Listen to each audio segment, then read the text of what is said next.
the gaping divide between the rich and the poor in Los Angeles frequently goes unnoticed. After all the glitz, glam, and celebrities, the distribution of wealth in Los Angeles is the last topic on anyone's mind.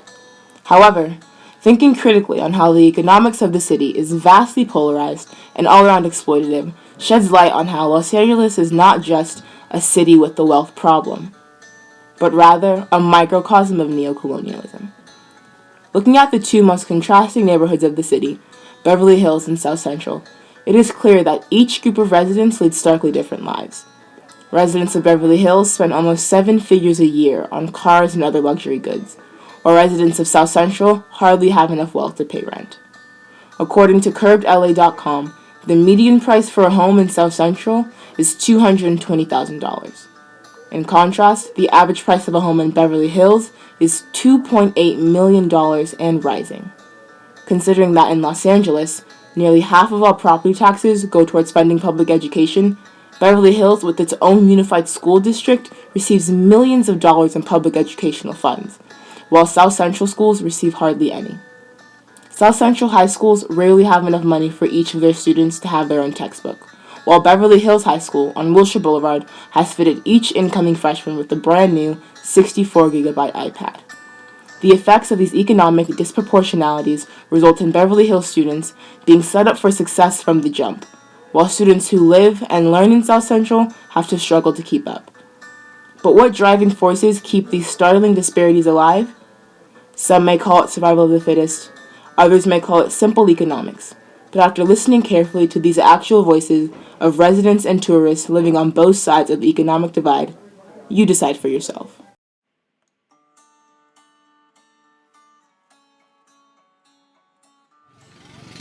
Right now, one is making money just to pay rent, only for that.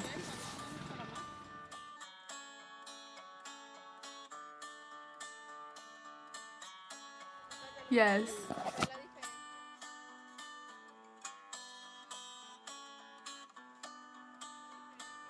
Yes.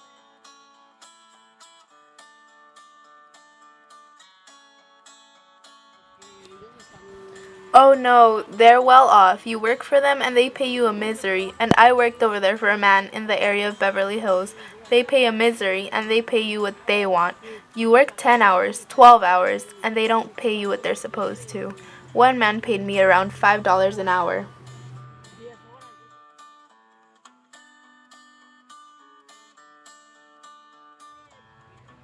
It's more or less. Not too good, but what can a poor person do? Making a little bit of money, you can't say, "Oh, I want this for my children," if you're very poor.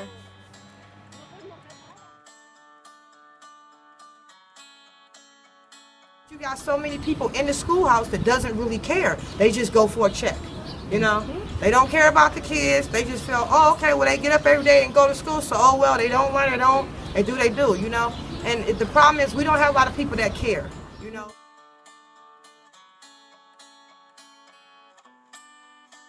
The ones that have more like, let's say, education has more wealth. Mm-hmm. The ones that don't, well, they're just stuck. The portrayal of Los Angeles is not complete without discussing the tourist population. Los Angeles accommodates almost 50 million people as tourists that generate $19 billion in revenue every year for the city. This is enough money to repave every road, fund every school, and pay every worker in South Central. And yet the tourist revenue goes right back into the wealthy tourist neighborhoods like Hollywood, Beverly Hills, Santa Monica, Malibu, and Bel Air.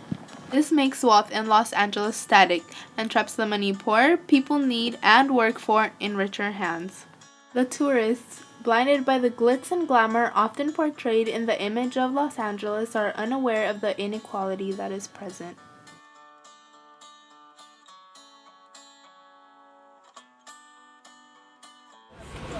Tourism has to be a major component of the economy here.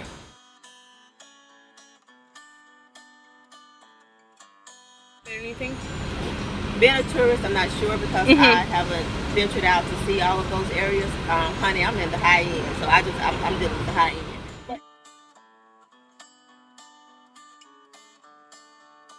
Again, the city should be one and such that it should be able to be vital for every resident that lives here. Mm-hmm.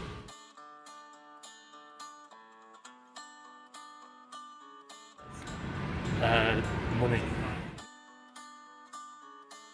Central. Have you ever heard of South Central? Compton? I've heard of Compton. Yeah. Did you go?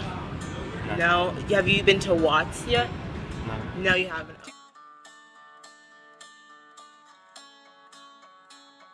Time here. Oh, I've been here twice. This is my second time. So I've been to Santa Monica, I've been to Venice Beach, I've been to all LA, so which would be like Newport Beach, I've been there. I've been to Hollywood.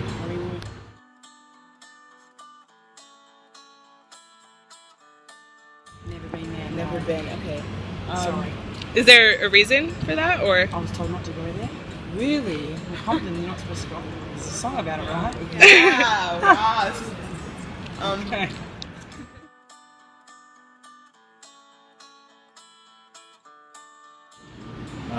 I've been in LA about 16 years now, and one of the things that I noticed about Los Angeles is that it's very much a third world city. When I say that to people, people always say, well, because of the immigrants, is that right? Is it that? And I say, no, it's actually because Los Angeles is very economically balkanized. It's actually, research shows it's actually one of the most economically polarized cities in the country. So you have a lot of wealthy people and a lot of not very wealthy people and a very small middle class relative to other cities. Super rich right next to the have-nots. So you see a Rolls Royce next to a beggar on the street. And at least for American cities, I think LA is like that. You have a lot of Latinos who take the bus going west, and I see them when I commute through Rancho Park. They're usually waiting for the bus. They work as domestic help, and they're the ones you see also traveling back east in the evenings as a whole. Even people think of Los Angeles as glamorous, Hollywood. I actually am the board chair for a Thai Community Development Center, which is based out of Hollywood. We work with the Thai community, and let me tell you, there is certainly a non-glamorous side to Hollywood, but that side is not often talked about. It's not seen, especially for the tourists that come. They come for the glitz and the glamour, and they don't see some of the less appealing sides of Los Angeles, the truths about Los Angeles. So, it's getting to the point that a lot of people who don't earn a lot of money can't afford to live in their own cities, and that's really tragic. Right? They're not on equal footing. You need a six-figure income to buy a house. That's the truth of life in Los Angeles.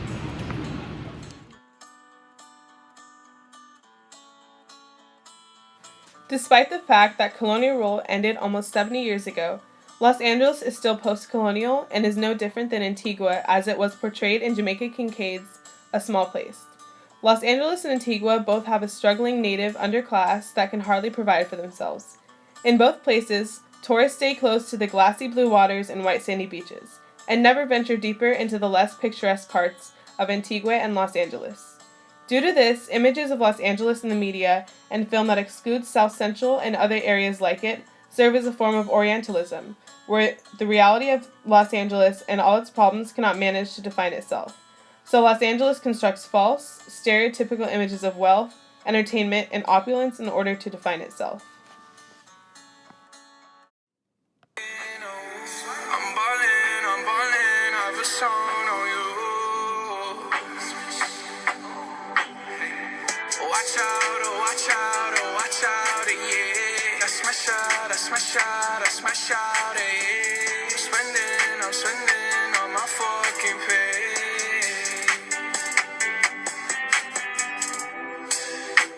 I got me some braids and I got me some hoes.